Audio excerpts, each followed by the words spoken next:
Bonjour, mesdames et messieurs, bon réveil et bienvenue dans ce journal. Commençons par ce phénomène, les transports en commun et gares routières qui se transforment en pharmacie. Des délégués médicaux d'un autre genre vendent à la criée des médicaments traditionnels. Ils sont sans lien apparent avec la médecine, mais ils proposent aux voyageurs des remèdes miracles. C'est un phénomène qui prend de l'ampleur en Côte d'Ivoire. Qui sont ces personnes et quel impact l'utilisation de ces médicaments peut avoir sur la santé? Élément de réponse maintenant avec Fidèle Aigné et Serge Collier. Bonjour à tous. Voilà, tout d'abord, je vous souhaite un bon voyage. Cette scène, les voyageurs en partance pour les villes de l'intérieur du pays la connaissent bien. C'est très souvent que les vendeurs à la criée se relaient dans les véhicules de transport pour leur proposer des médicaments traditionnels aux vertus supposées curatives. Ousmane fait partie de ces délégués médicaux d'un autre genre. On voit un peu de tout. Ce qui est traditionnel, ce qui est moderne chinois. Puisqu'on n'a pas fait une grande étude en médecine, pour voir explorer ça ailleurs, ce qui fait qu'on vend ça dans les cas tout simplement. L'hémorroïde, la carie dentaire, tous les maux trouvent leur remède avec ces commerçants. Des médicaments appréciés diversement par les consommateurs. Il y a des fois ça nous fait du bien. Mais il y a des fois aussi, les paroles aussi qu'on entend, on prend aussi, ça fait rien. La pâte qu'ils vendent, c'est très bon parce que j'avais des problèmes de dents. Ça m'a beaucoup aidé. Cette activité exercée sans aucune qualification crée une certaine anarchie dans un secteur aussi sensible que celui de la santé. Une situation préoccupante pour le président de la Confédération des associations des praticiens de la médecine traditionnelle de l'Afrique de l'Ouest. Ces praticiens de médecine traditionnelle doivent détenir une carte de la Fédération des praticiens de la médecine traditionnelle. Celui qui se promène avec les médicaments de grâce, qu'ils aient une autorisation avant d'aller sur les lieux. Les médicaments vendus à la criée dans les cars ou gares routières peuvent avoir des conséquences dramatiques sur la santé des populations. Les spécialistes en appellent à la prudence. Cette décoction, il y a plusieurs substances qui sont dedans. Et donc ces substances-là sont nocives pour notre organisme, ça peut avoir un impact sur notre foie. La seule manière de pouvoir se soigner, c'est à l'hôpital, à la pharmacie. La vente à la criée de médicaments est une pratique non conventionnelle. Elle est interdite par l'État de Côte d'Ivoire. Les contrevenants s'exposent à la rigueur de la loi. Les utilisateurs, quant à eux, doivent se référer à des spécialistes de la médecine traditionnelle en cas de besoin. Pour recevoir des informations ou établir des pièces administratives, les populations n'ont plus besoin de faire de longues files d'attente devant les administrations et services publics. Un outil Internet d'information dénommé e-démarche administrative leur est désormais dédié. Il suffit de se connecter à Internet via le site www.igouv.ci et pour se renseigner et recevoir par exemple un certificat de nationalité ou un arrêté de nomination. Le projet a été restitué jeudi dernier à Grand-Bassam au cours d'un séminaire organisé par la Direction générale de la réforme administrative et de la modernisation. On en parle avec Douadé Lazer. Accéder aux informations administratives via Internet, recevoir des pièces administratives sans se déplacer. Des facilités que veut offrir la Direction générale de la réforme administrative et de la modernisation aux populations ivoiriennes. Un système informatique dénommé e-démarche administrative a été élaboré. Il devra permettre de collecter toutes les données de l'ensemble des services publics et des administrations en vue de les mettre à la disposition des demandeurs. Que ce soit un extrait de naissance, un certificat de nationalité, on ne veut pas que les personnes interviennent pour éviter la corruption, les déboires aux citoyens. On a parcouru tous les ministères pour avoir l'information de quel service il dispose pour le citoyen. Aujourd'hui, le citoyen peut s'informer pour savoir dans quel tour et dans quelle direction on fait par exemple tel document. L'outil qu'on appelle le SIGFAE l'a déjà démontré. Les travaux du programme e-démarche administrative ont été lancés le 5 septembre 2014. Ils ont abouti à la mise en œuvre de plus de 50 procédures administratives à travers 3 intranets, à savoir e-service, e-administration et e-cabinet. Plus de 30 000 fonctionnaires de l'État de Côte d'Ivoire en profitent depuis plus d'une année, leur permettant de demander et de recevoir leurs arrêtés de nomination. Les COGES, les comités de gestion des établissements scolaires, ont 20 ans.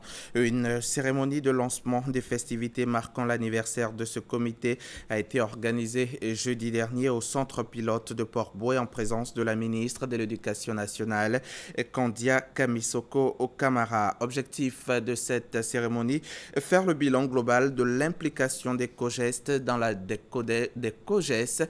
la gestion participative et partenariale du système éducatif ivoirien. On retrouve Fidèle Aigné. Son reportage est commenté pour vous par Franck Quadio. Créé en 1995 pour mettre en place les conditions d'un meilleur fonctionnement des établissements scolaires, les comités de gestion des établissements scolaires COGES ont 20 ans. Un partenariat parent-école qui n'est pas toujours tranquille. La communication ne passe pas correctement entre les parents d'élèves et ceux qui gèrent la COGES. Une réalité reconnue par le président national des COGES, mais qui selon lui s'explique. Quand on convoque les âgés, vous n'avez pas le temps d'aller et vous envoyer la servante qui vous représente et qui ne vous rend pas compte. À l'occasion des 20 ans d'existence de l'organisation, le bilan est jugé positif. Globalement, les fonctionnements et la mise en place des COGES dans les établissements constituent vraiment une bouchée d'oxygénation pour nos établissements. Un bilan soutenu par la tutelle, Kandia Kamara, à l'occasion du lancement des festivités marquant les 20 ans des COGES, exhorte les comités à en faire plus. Célébrer les 20 ans des COGES, c'est signer un bail avec l'avenir. Je lance un appel pressant à une vigilance accrue des parents d'élèves et leur implication effective dans la lutte contre les grossesses et les violences en milieu scolaire. Plusieurs activités sont prévues dans le cadre de la célébration des 20 ans des COGES, dont un colloque qui se tient du 20 au 25 janvier à Yamoussoukro. La Côte d'Ivoire, capitale du tourisme en avril. Le jeudi 2 janvier s'est ouvert en marche de la FITUR à Madrid en Espagne, le forum touristique sur les investissements et les opportunités d'affaires en Afrique, en présence de Taleb Rifai, secrétaire général de l'OMT, et de nombreux ministres africains du tourisme, dont l'Ivoirien Roger Kakou. L'un des temps forts de cette rencontre au sommet a été la signature d'un accord entre la Côte d'Ivoire et le secrétariat général de l'OMT. Cet accord signé respectivement par le ministre Roger Kakou et M. Taleb Rifai stipule que la Côte d'Ivoire abritera les travaux de la 58e commission de l'OMT pour l'Afrique au mois d'avril prochain. Herman Niamia, notre envoyé spécial à Madrid. C'est la Côte d'Ivoire qui va abriter la 58e commission de l'OMT, l'Organisation mondiale du tourisme pour l'Afrique, du 19 au 21 avril prochain à Abidjan. Pour matérialiser l'approbation de l'organisation pour la tenue de cet événement en terre ivoirienne, un accord est signé entre le ministre du Tourisme et le secrétaire général de l'OMT, Taleb Rifai. Nous sommes prêts forcément à recevoir cet événement à Abidjan. La confiance qui est placée en la Côte d'Ivoire par l'OMT pour l'organisation de cette conférence montre que la Côte d'Ivoire est de retour. Ceci bien sûr grâce aux efforts de chef de l'État, son Excellence Alassane Ouattara, et également aux efforts du gouvernement. À cette rencontre seront présents tous les ministres africains du tourisme, les représentants des ministres du tourisme des autres continents et plusieurs experts de l'OMT avec à leur tête le secrétaire général de l'organisation. Avant la signature du dit accord par les deux personnalités, Jean-Marie Sommi, directeur général de Côte d'Ivoire Tourisme, a donné un aperçu de ce que la Côte d'Ivoire a comme potentialité touristique et infrastructurelle à travers une présentation fort appréciée. Quant au panel du 7e Forum touristique sur les investissements et les opportunités d'affaires en Afrique animé par le ministre Roger Kakou et ses homologues du Ghana et du Zimbabwe, tous les experts du tourisme étaient unanimes. L'Afrique dispose d'énormes potentialités qu'il faut exploiter.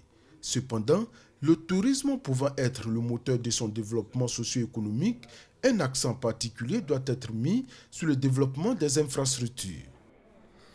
Emmanuel Emmanuel Dibango, ou si vous préférez Manu Dibango, est en Côte d'Ivoire dans le cadre des activités du Massa, le marché des arts et du spectacle africain.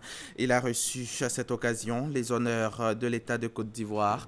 L'ancien chef de l'orchestre de la RTI a été élevé hier vendredi au grade de commandeur de l'ordre national ivoirien par la grande chancelière Henriette Dagri Diabaté.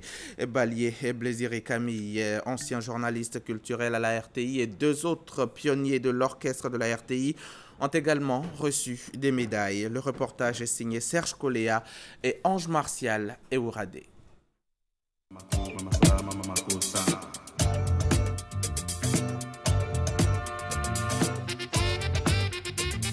Il aura marqué l'histoire de la musique ivoirienne de son empreinte.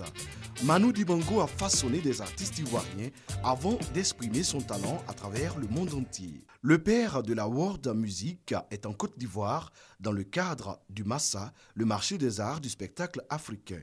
Et la grande chancelière n'a pas voulu laisser passer l'occasion de lui rendre honneur et gloire au nom de l'État de Côte d'Ivoire. Merci pour avoir joué le 7 août 1960 pour l'indépendance de la Côte d'Ivoire, ici à Abidjan. Merci pour avoir créé le premier générique de Radio Côte d'Ivoire. Merci pour votre travail d'arrangeur auprès de Louga François, Ernesto Guédié. Merci pour l'encadrement que vous avez assuré à la génération des jeunes des années 70. Pour tous ses services rendus à la Côte d'Ivoire, il a été élevé au grade de commandeur dans l'ordre national ivoirien. Tous ceux qui veulent que notre continent avance, je leur dédie cette médaille-là. Une distinction qui honore l'artiste, mais aussi et surtout ses disciples, au nombre desquels Diabostek. Il a fait de cette Côte d'Ivoire le carrefour de la musique africaine et la musique mondiale. Vraiment, c'est, je ne dirais pas un monument, mais une légende vivante du monde entier. Aux côtés de Manu Dibango, Jean-Claude Koukougnan et Léon Sina, deux ex-membres de l'orchestre de la RTI, ont été élevés au grade de chevalier de l'ordre du mérite ivoirien. Ex-journaliste culturel à la RTI, Balié Blésiré Camille, dit BBC, a quant à lui été fait officier de l'ordre du mérite ivoirien. Manu Dibango est habillant dans le cadre de la 9e édition du Massa qui se tiendra du 5 au 12 mars 2016. En prélude de cet événement culturel, il donnera un concert avec d'autres artistes ce samedi au Palais de la Culture.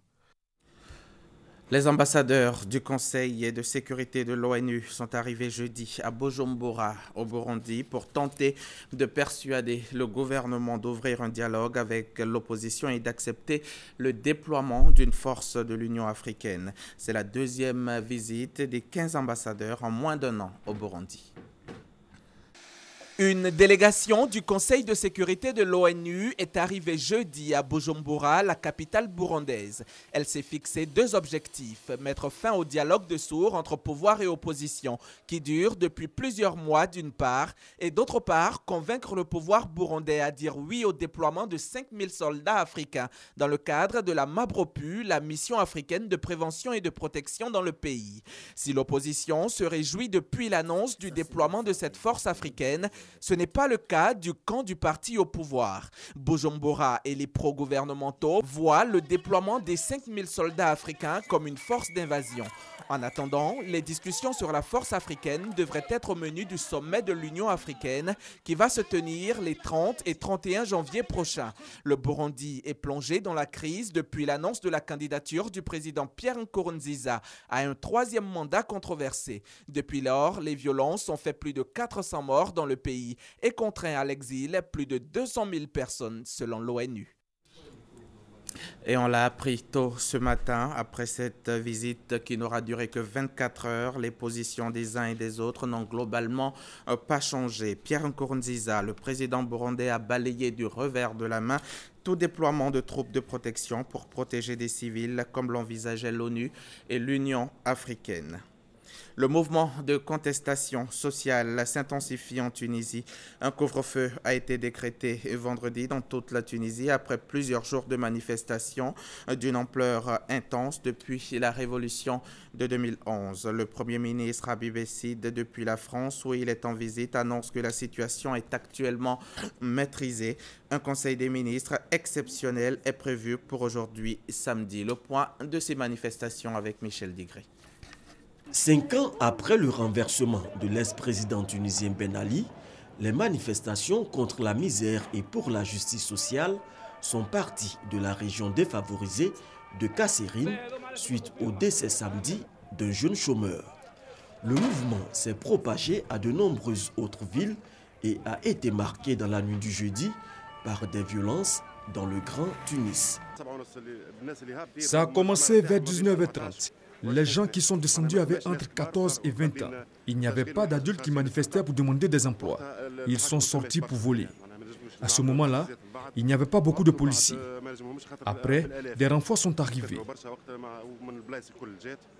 Un calme précaire régnait non loin de Sidi Bouzid, où des heurts avaient opposé dans la matinée policiers et manifestants. C'est justement à Sidi Bouzid que le vendeur ambulant Bouazizi s'était immolé en 2010, un geste qui avait déclenché la révolution. De Paris, où il a rencontré le président français, le Premier ministre Habib Essid a affirmé que la situation était sous contrôle. De son côté, François Hollande a annoncé un plan de soutien à la Tunisie d'1 milliard d'euros sur les 5 prochaines années. Ce samedi, un conseil des ministres extraordinaire est attendu à Tunis. Hier soir, le président tunisien s'est exprimé à la télévision pour appeler au calme. La contestation contre le chômage est naturelle, comme l'a reconnu Béji Caïd Essebsi. Le gouvernement va donc plancher sur un nouveau plan en faveur de l'emploi.